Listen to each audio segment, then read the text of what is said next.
सदर पाकिस्तान डॉक्टर फारूक रहमत। लेकिन अल्हम्दुलिल्लाह इन दिनों जो पाकिस्तान के नहीं बल्कि पूरी दुनिया के आलम इस्लाम के हीरो अल्हम्दुलिल्लाह मेरी मुराद डॉक्टर अब्दुल कदीर साहब, जिन्होंने सिर्फ तीर नहीं दिया, जिन्होंने हमें एटम बम दिया। अल्हम्दुलिल्लाह मैं डॉक्टर अब्दुल कदीर साहब नव्वरल्लाहु मरकदहू की अज़मत को सलाम करता हूँ। अल्लाह तबारक व तआला उन्हें भी अपनी जवारे रहमत में जगह अता फरमाए। जो बीमार हैं हकीम चौधरी खालिद महमूद साहब गुज़श्ता दिन एक्सीडेंट हुआ, उनके लिए भी दुआ भी सब फरमाएंगे। बाकी भी बीमारों के लिए दुआ फरमाएंगे। मरकज़ अहले सुन्नत जामिया हक़ानिया ज़ाहिरुल उलूम तामीराती काम जारी व सारी है। शुअबुल बनात के लिए अब हमने अलग बिल्डिंग बनाई है, अनकरीब उसका भी ऐलान हो जाएगा इंशाअल्लाह। वो दाखिला भी शुरू हो जाएगा इंशाअल्लाह। अभी भी हमने बिल्डिंग बनाई है, बहुत सारे मामलात हैं।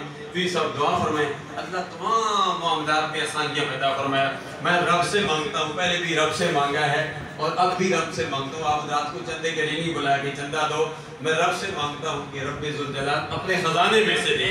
किसी के सामने सर न झुकाना पड़े। या अल्लाह सर झुके तो तेरी बारगाह में झुके, या अल्लाह अपनी बारगाह से झुका, किसी के सामने मेरा सर न झुके। अल्हम्दुलिल्लाह रब का करम है कि किसी के सामने सर नहीं झुकाया है। जब भी झुका हूँ तो रब की बारगाह में झुका हूँ। अल्लाह तबारक व तआला हमें आखिरी दम तक रब की बारगाह में, अल्लाह अपनी बारगाह में झुकने की तौफीक अता फरमाए। आमीन सुम्मा आमीन। पीर साहब दुआ फरमाएंगे, सिर्फ बैठ कर नहीं बल्कि खड़े होकर ज़ियारत भी पीर साहब की हो जाएगी और पीर साहब दुआ भी फरमाएंगे सबके लिए।